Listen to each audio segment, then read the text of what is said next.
Will the sanctions under the Assad Regime Anti-Normalization Bill impact humanitarian aid in Syria? In short, the answer is simply no, and here's why. Over the past 12 years, the Assad regime has used every single tool in the war criminals toolkit to hold on to power at the cost of his own people.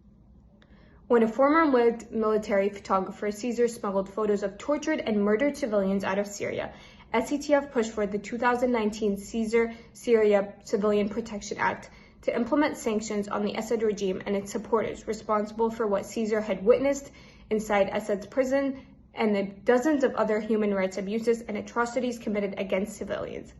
It included numerous provisions to ensure humanitarian aid deliveries are not impacted.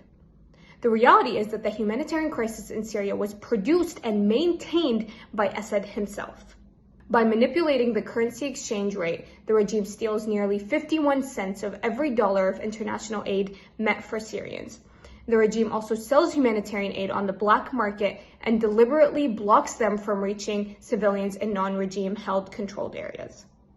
As a nonprofit organization, we have multiple humanitarian projects on the ground in the liberated areas of northwest Syria. We have seen firsthand how the main roadblock for addressing the humanitarian devastations in Syria is the regime itself.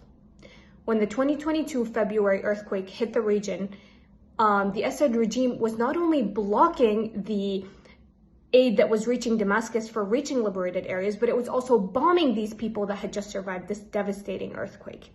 And as for regime-held areas, this aid that was being delivered to Syria from neighboring countries, etc., was being sold on the black market.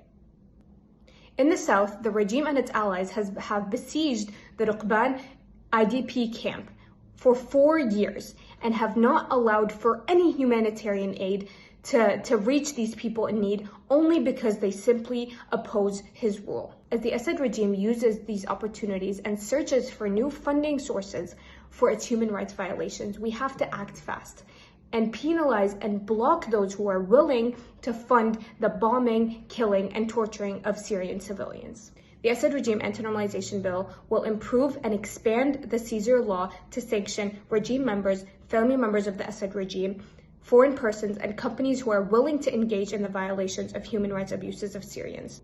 Like before, it exempts humanitarian assistance and will pay even closer attention of the regime's manipulation of UN aid operations and them stealing humanitarian assistance.